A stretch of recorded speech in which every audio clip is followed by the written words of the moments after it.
Bom dia, tudo bem? Feliz sábado. Espero que você esteja bem. Vamos agora estudar a lição da Escola Sabatina. Tem por título Jesus, Apóstolo e Sumo Sacerdote. Quando identificamos a palavra apóstolo, trazemos à mente uma pessoa que recebeu uma missão. E ao mesmo tempo, quando falamos de sumo sacerdote, recordamos de uma pessoa que trabalhava no dia da expiação para eliminar os pecados confessados pelo povo. Jesus é o apóstolo e também é o sumo sacerdote. Jesus veio com uma missão e hoje Jesus tem o compromisso, Jesus tem a tarefa de eliminar todos os pecados confessados pelo seu povo. Aqui já cabe-nos uma pergunta. Você já confessou os seus pecados para que Jesus possa eliminá-los e resgatar-te para a vida eterna? Fica aí a primeira reflexão dessa manhã. Vamos ler aqui o verso áureo. O verso áureo dizia assim: Por isso, irmãos santos, participantes da vocação celestial, considerai a Jesus apóstolo e sumo sacerdote da nossa confissão. É muito importante que nós entendamos este pensamento central aqui, olha.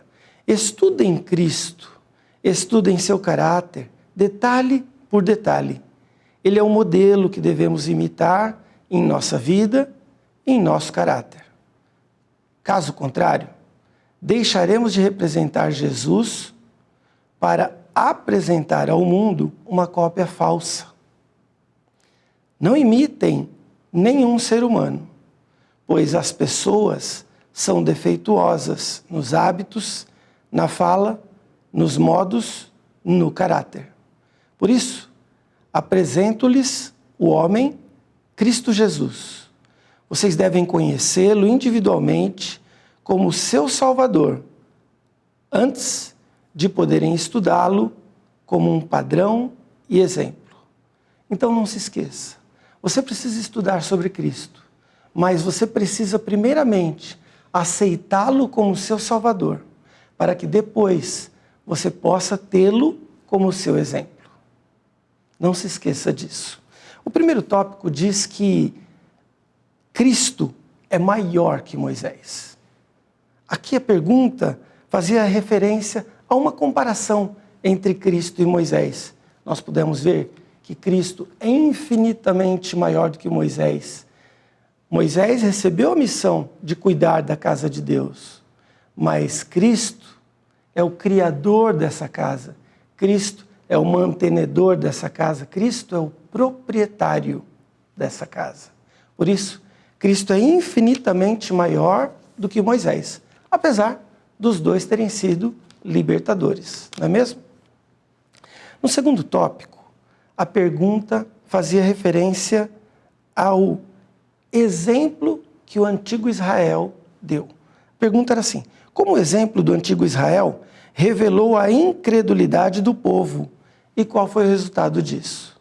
Bem, nos lembrando do antigo Israel, nós pudemos ver que quando eles foram libertos por Moisés do Egito, eles chegaram, um pouco mais de um ano depois, ali em Cades Barneia, 12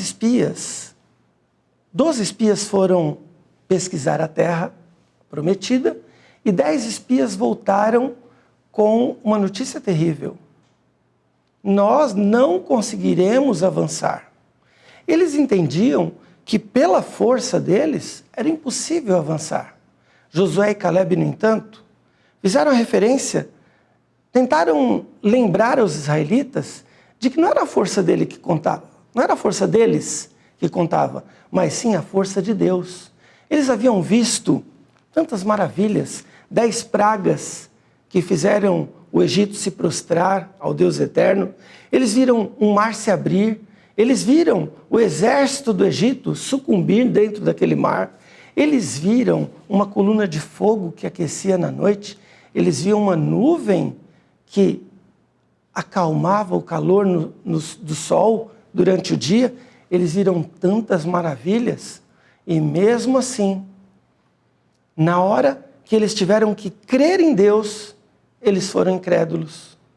E por causa dessa incredulidade, aquela que era a quarta geração, que havia recebido, a quarta geração após Abraão, que havia recebido a promessa de que receberia a terra prometida de volta, não pôde receber.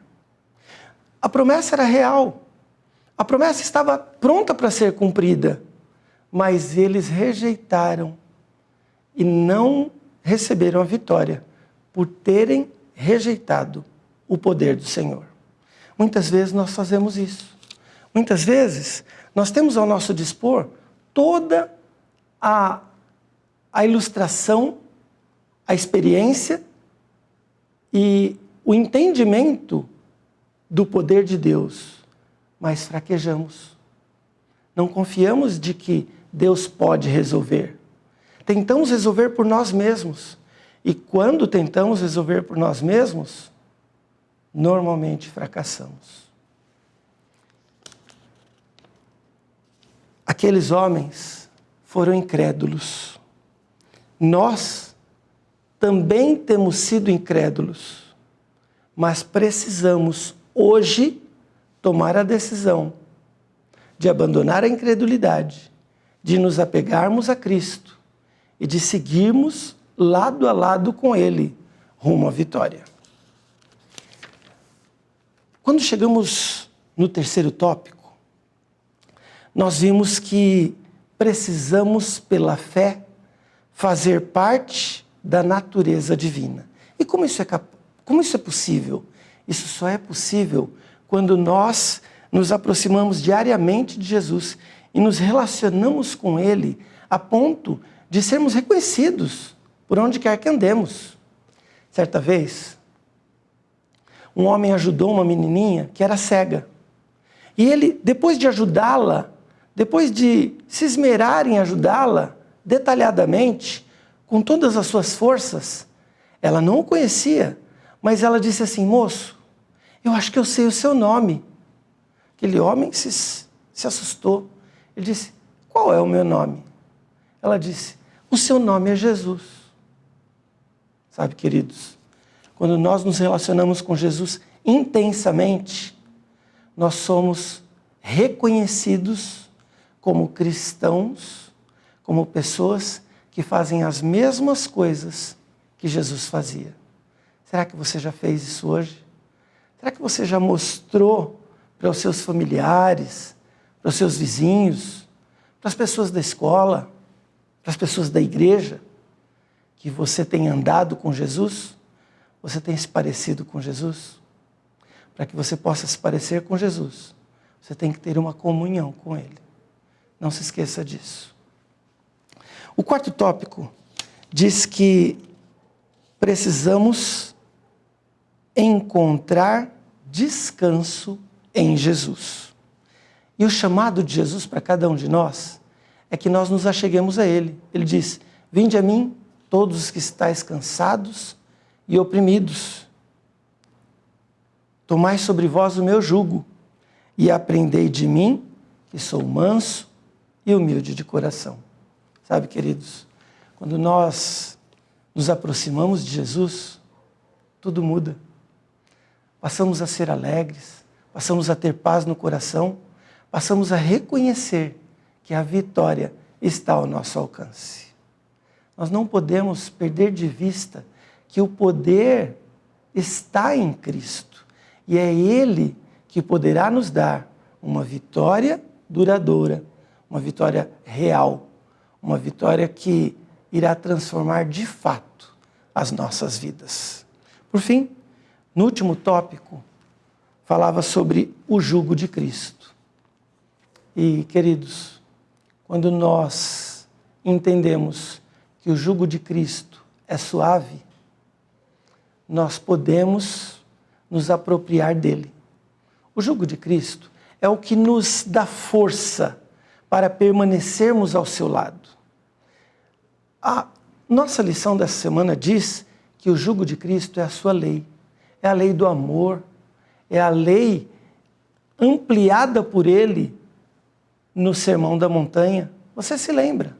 Amar o próximo, amar os inimigos, perdoar. É isso que precisamos fazer diariamente. Quando nós nos apropriamos do jugo de Cristo, nós ganhamos força para caminhar ao seu lado e receber a vitória eterna.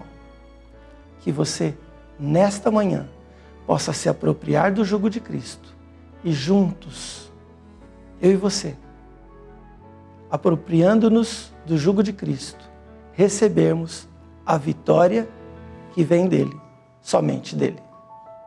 Fique com Jesus.